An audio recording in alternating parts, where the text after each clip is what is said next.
Dr. John Watson. I shared a flat at 221B Baker Street with a young man named Sherlock Holmes. This would normally be a simple statement of simple fact, but I had learned in the first few weeks of our association that the normal process of returning home was in itself an adventure. I never knew what to expect. I seldom expected what I found. I had decided to spend a quiet evening at home, and I was determined not to become involved in any new scheme that Holmes would invent.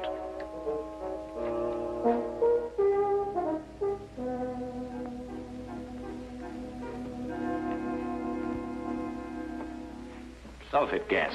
Oh? Do you remember the Dietrich case, when the defense tried to prove that no one could produce the deadly poison without a trained chemist? No. Well, I'm going to try it now. With kitchen utensils and a secondary school chemistry book. I knew it could be done. There it is, Watson. Brilliant. Now you've done too.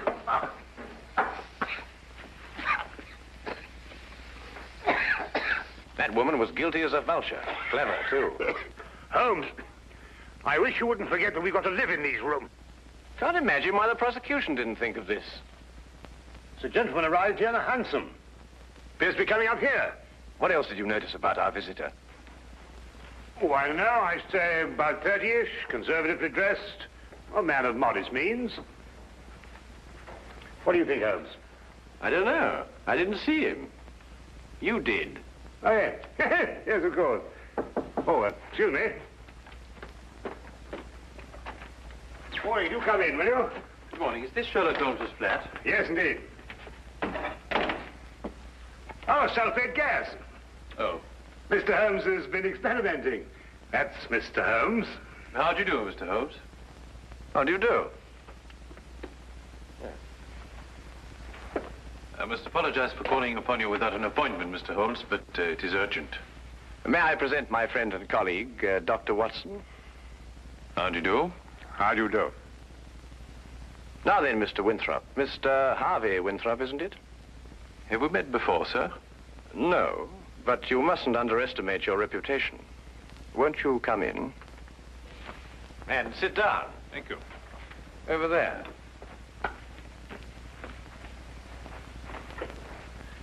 I had heard your powers of observation were remarkable, Mr. Holmes. Perhaps you also know the purpose of my visit. I can only say it's a personal matter. How do you know? It is always a personal matter when one consults me rather than the police. Of course. But my reason to see you actually concerns my elder brother, John. It is he who controls the family wealth. In the event of his death, I would be sole heir. Does his death seem imminent?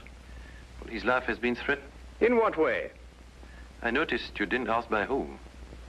You took pains to point out that only you would benefit by your brother's death. If you knew who made the threat, you wouldn't be so concerned with your own innocence. You're right. I do not know who's making these threats. Actually, I don't even know if it is a who. I beg your pardon, sir? Well, it is possibly a what, Dr. Watson. In this case, the heritage of every old family. A family legend. What is the Winthrop legend? Every member of the family destined for a violent death finds about his person silver coins. Silver coins? Oh, you mean like those silver coins the pirates use, called pieces of 8? Exactly, Dr. Watson. Pieces of 8 as a warning, and at the time of death, a gold doubloon.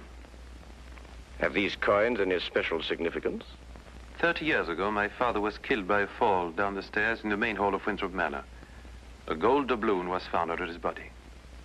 Was he actually seen to fall downstairs? No. The manor was closed and has remained so ever since. I assume your brother has discovered several silver coins. Each day for the past 7 days. I see. What has been his reaction? He has decided for the first time in 30 years to reopen Winthrop Manor. In defiance of the legend? Exactly. We are going to be there this weekend. Who is we? My brother, my fiancée, and myself. And I would like you too, Mr. Holmes and Dr. Watson, to be there as well. Well, that's very good of you, sir. Do you have any other evidence to substantiate your belief? I was very young in those days, but I can still remember the sight of my father's body at the bottom of those stairs. Dr. Watson and I will arrive at Winthrop Manor this Friday night. Oh, thank you very much. If there's anything I can do until then, or if there's any question you want to ask me before, please don't hesitate to call upon me at any time. We'll do that. Thank you. Again, thank you, gentlemen. Not at all. Good day, to you, sir. Good day. Well, Holmes, what do you think? I think it's amazing the extent to which people will go to obscure the simple facts of murder or threatened murder. You don't believe in the legend? Nonsense. Well, but after all, Holmes, you said yourself that these things very often have a basis of fact. The odor lingers. There was no mention of that in the Dietrich's case. I'm a man of science myself, Holmes, you know that. And yet there are things that happen every day for which they have no logical explanation. How would Mrs. Dietrich's have removed the odor? Of course, it could work equally well both ways. Winthrop himself admitted that in the event of his brother's death, he was the heir to the estate. His visit here might have been a blind. The solution of a murder, Watson, is infinitely easier than the prevention. We have committed ourselves to a weekend in a drafty manor house that has been closed for 30 years. We will watch and we will wait. And in time, we will apprehend the persons or ghosts, who will commit the murder of the Winthrop legend.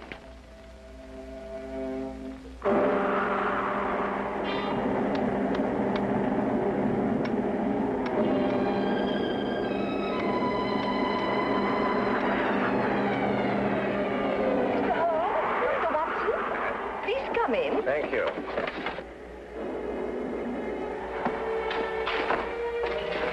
The thunder was making so much noise, I wasn't certain I heard you knock. Yes, I think we got here just in time. Yes, we were worried that you were caught in the storm. I'm Mrs. John Winthrop. How do you do?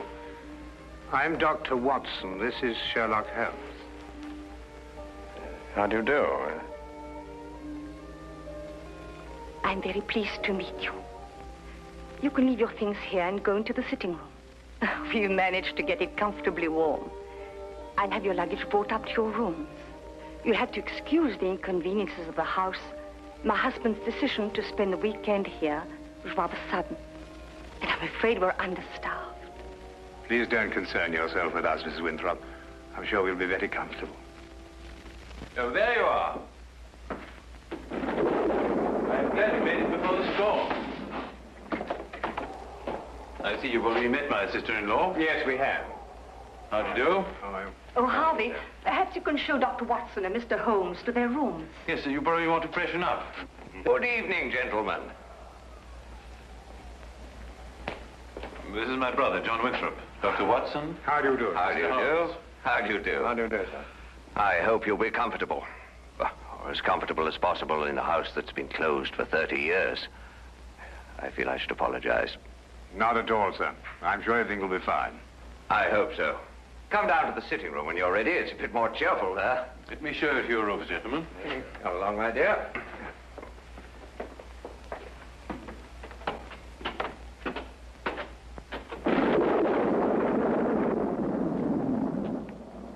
You didn't mention your brother was married. Didn't I? I thought I had.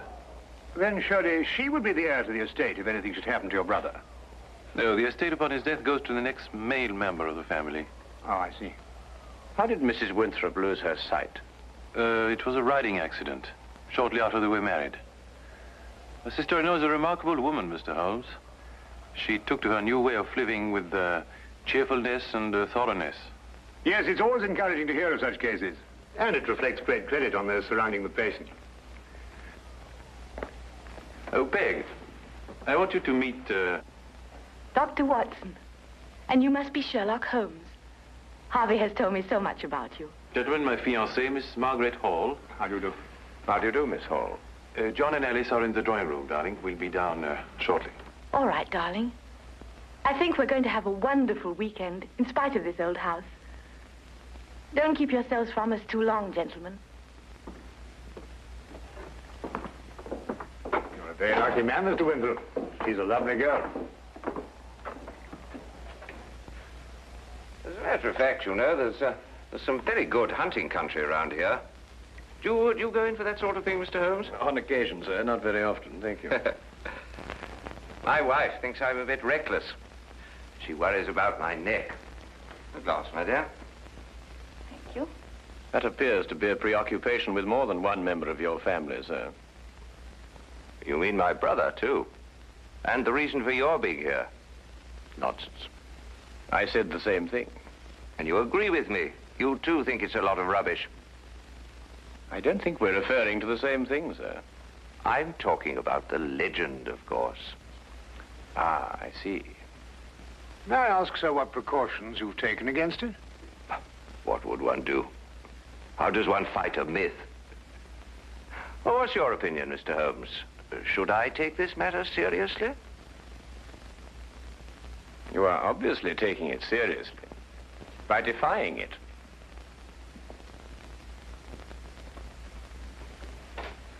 By coming down here to prove that it doesn't exist.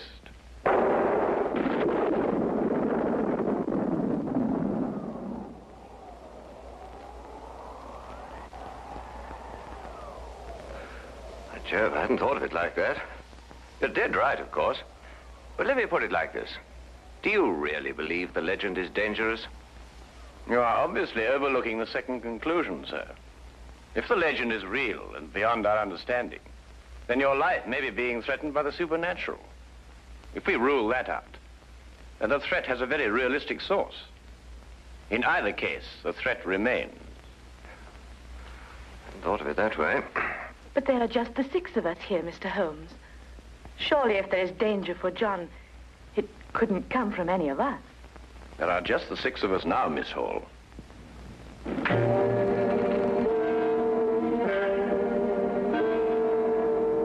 But now there are 7.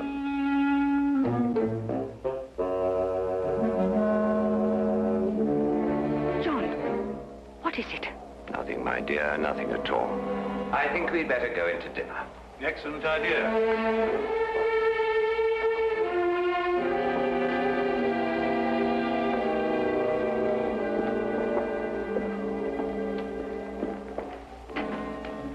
I don't like it, Holmes. Neither do I, Watson. Neither do I.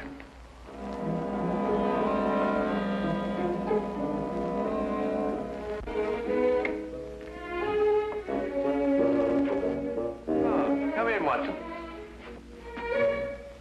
Oh, don't be alarmed, old chap. I don't think this contraption has been fired for centuries.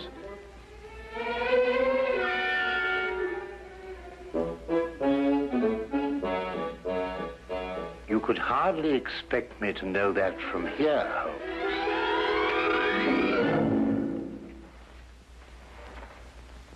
Seems it's working after all.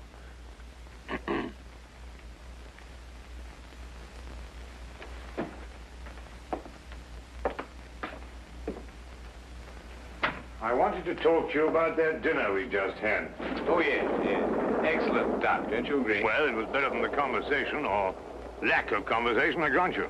Well, quite natural under the circumstances. Everyone's suspecting things they'd rather not say. What do you make of it, Holmes? Did you realize that young Harvey Winthrop was in love with Alice before she married his brother? Holmes, you're fantastic. How did you determine that? He told me. Oh. Oh, have you got a match, Watson? Yes, I think I should have.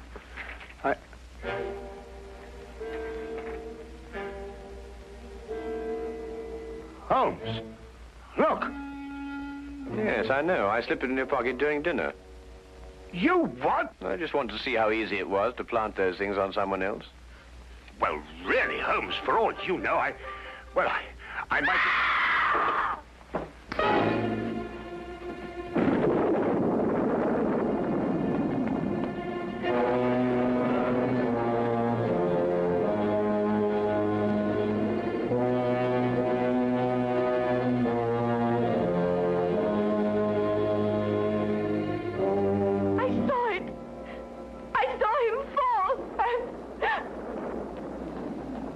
He's dead. Neck broken.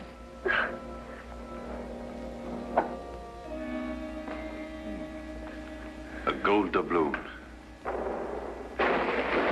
What's happened? Oh, someone tell me. What What's happened?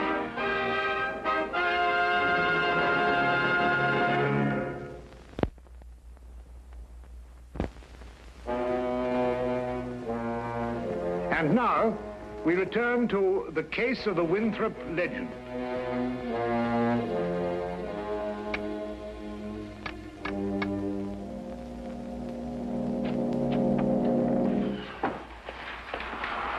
Had quite a time getting back here. The roads are turning bad. Harvey Winthrop. Good evening, sir. Could you get everybody together and see if we can try and get this thing sorted out? Where's the body? Over there. Broken neck, died instantly. Oh, you say, you up there? Oh, good evening, Constable. That is Mr. Holmes. I've spoken to you about him. Oh, yes. Good evening to you, Mr. Holmes. Glad to have you on this case.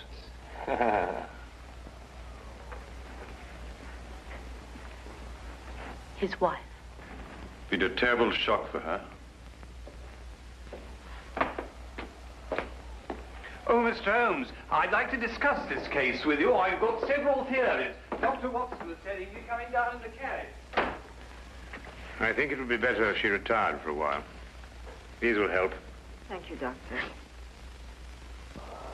Dr. Watson summarized the legend for me on the way down, but quite frankly, Mr. Holmes, I would say we're opposed to a devilish mind here. Holmes, really? I don't know. What on earth do you think you're doing? A button. At the very least, the very least.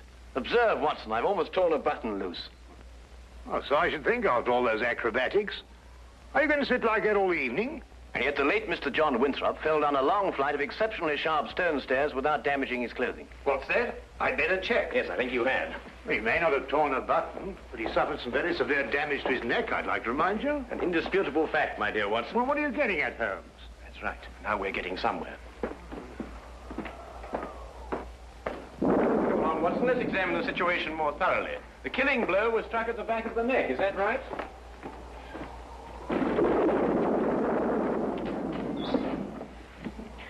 It was. He must have struck the edge of the stairs as he fell. Stone, edges quite sharp. Wouldn't the wound be deeper, more pronounced, Watson? Would you re-examine the injuries like a good fellow? Mm-hmm. Well, the skin's broken, but not unusually so.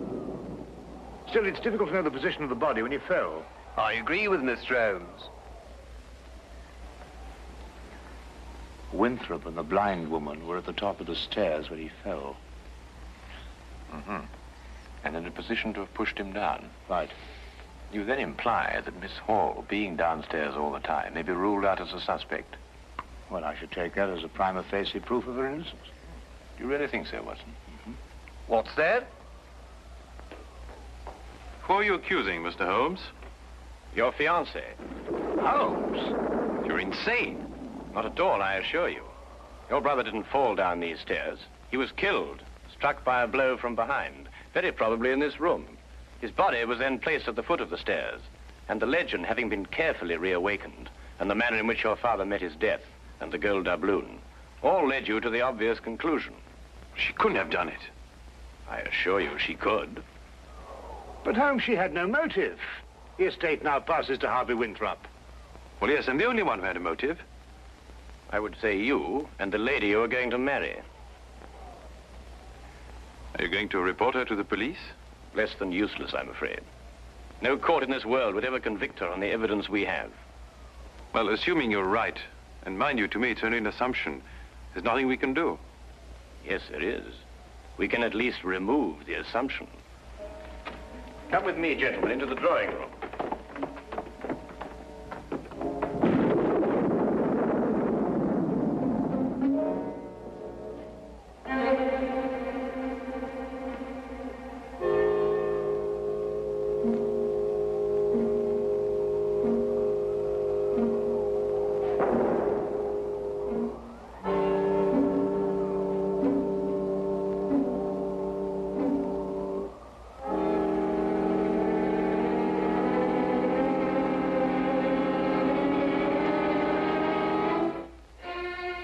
Oh, Constable. I didn't know you were there. Just looking around, routine, you know, miss. Of course. Did you want to see me? Well, not especially, miss. A few more things to check up on. The rest lies completely in your hands.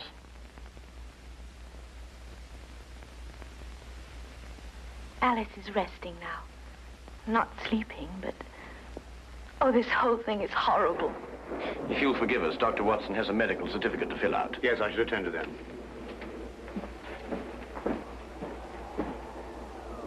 Oh, Miss Holmes. At your service, my good constable.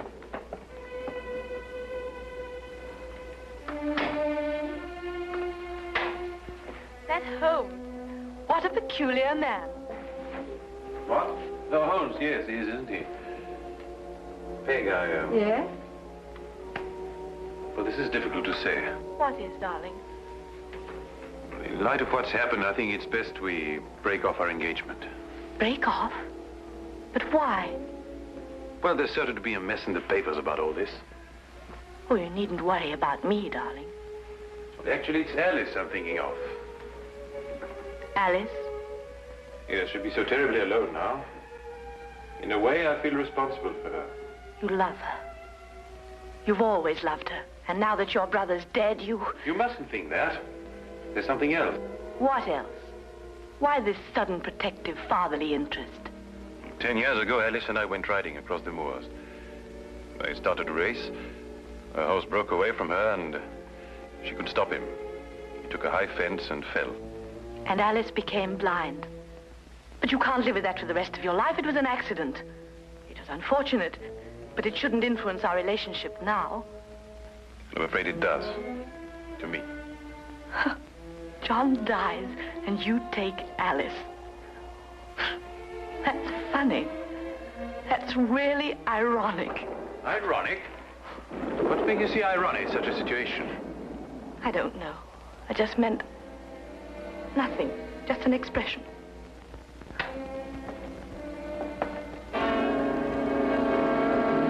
Very interesting choice of words, I might add. Alas, I must confess we were eavesdropping. Is there anything you'd like to confess, Miss Hall? What does this mean? You spoke of irony. Such a choice word. You didn't kill John Winthrop so that Harvey could share the family fortune with Alice. You'd have seen to that in time. You're insane. I couldn't have pushed John down the stairs. I was at the bottom myself. Well, you were in a perfect position to strike him with this. And then, very thoughtfully, placed the end in the fire to remove any evidence of the blow. No court in the world would convict me on evidence like that. You're quite right, Miss Hall. But you know the facts. And we know the facts.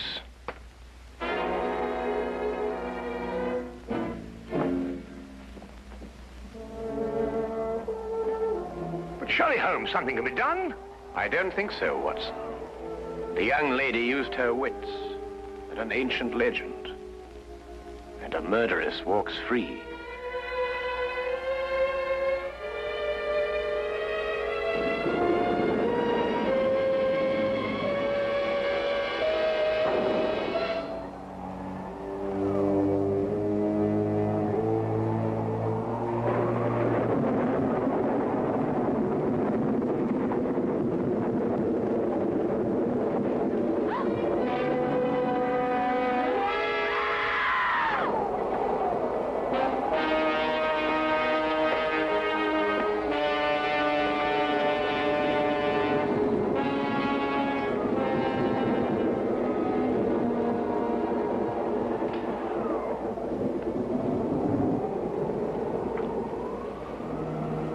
But it's a gold doubloon.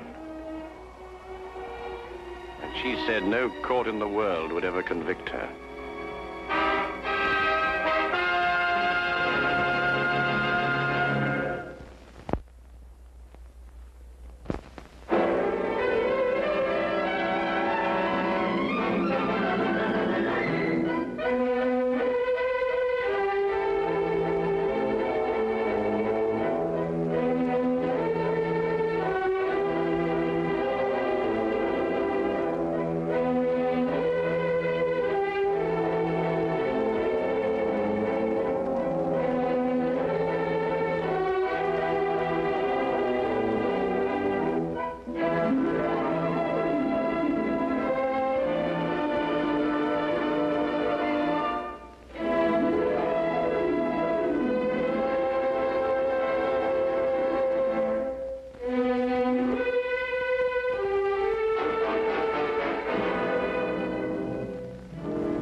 Hey Sherlock fans, ready to uncover a piece of TV history? In 1954, the world got its first full-season TV adaptation of Sherlock Holmes. Ronald Howard, son of legendary actor Leslie Howard, brought a fresh and charming twist to the detective. And let's not forget Dr. Watson, played by Marion Crawford, who added humor and warmth to the duo. Directed by Sheldon Reynolds and filmed in France, the series cleverly dodged copyright issues in the UK and the US. Each episode, inspired by Arthur Conan Doyle's stories, blended mystery, deduction, and 1950s charm. If you enjoyed this dive into TV history, hit subscribe to Timeless Full Features. More classic mysteries await. The game, dear friends, is always afoot.